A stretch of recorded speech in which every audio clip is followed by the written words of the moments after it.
Hi guys, welcome to my channel. So my name is Carolina and I'm going to be doing a mini introduction, sharing a little bit about myself, and I'm going to be sharing with you guys how my daughter was diagnosed with autism spectrum. So my daughter's name is Mariana. She's 3 years old. She was recently diagnosed when she turned 3, so this is back in July. She was diagnosed with autism spectrum level 3. I saw a couple things that were kind of off. The way she was communicating was being aggressive, so she was trying to get my attention by hitting me, scratching, or biting, and she was starting to kick at the moment.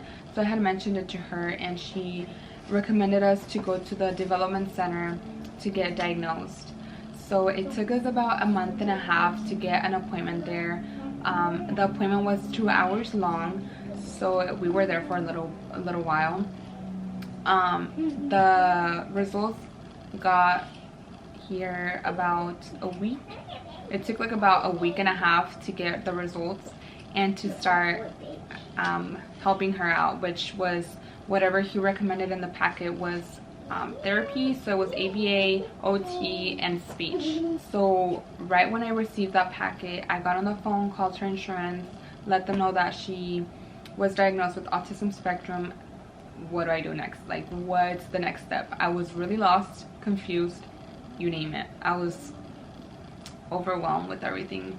At that moment, her dad gave me full custody, so that was going on too. Those changes affect them really bad because they have already set schedules set up for themselves. So when drastic change is done, they start having tantrums, they start being really aggressive, it just hits them really bad. So it's not recommended to change their schedule. So she was acting out at that moment, which it was obvious because for 2 years we shared custody for 2 years straight, and having to change her schedule this way was confusing to her. So I started her on ABA therapy, which has been nothing but amazing. She has been getting the help she needs. That took us about a month to get approved through the insurance and get her started. So she's been in ABA for about a month now, and she sits to eat now. She's been in ABA. She's already learned a lot, so it's been really amazing. And I'm gonna go ahead and talk a little bit. When I first found out that she was diagnosed, I blamed anyone and everything. It was just the worst because I was going through being a single parent, being a single parent, and then being having to deal with the appointments and everything I was getting and stuff like that. So I was really on it for like about 2 months straight, and I was forgetting on how I felt or what I remember I cried that day that I received that diagnosis. I cried all day because I knew it was going to be really difficult because I am a single parent. I'm the only one having to care for her and deal with this the way I have to deal with it. Like I felt like I was alone at that moment, which I'm not. I have a really good support group. I have my family, my friends that support me a lot. Like, I'm so blessed to have a family and friends like I do. But yeah, I was forgetting about myself. I was so focused on helping her that with every little thing I would get overwhelmed and I would cry and I would cry and I would cry, and she would see that and I was just like, no, like I don't want her to see me crying. But that's, either way, I feel like, yeah, I feel better because I cry, but then again, that doesn't help me at all because I still wake up and I'm like, okay, back to the routine, back to doing this, back to doing that, and it wouldn't really help as much.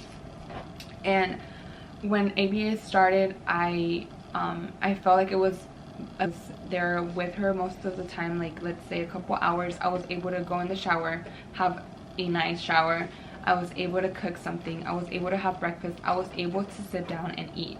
So I felt really relief with that, and that's a help. Like, to be honest, like just sitting down and eating has been a lot, like has been a big help for me. So I appreciate the therapies and them playing with her or teaching her for a little bit while I eat. Autistic kid, you don't know how they're gonna wake up, you don't know how they're gonna act, you don't know if they're gonna have tantrums, like you just don't know. And that was one of the things for me, that I wasn't sure how she was gonna act because of the big change of her dad leaving and not coming back.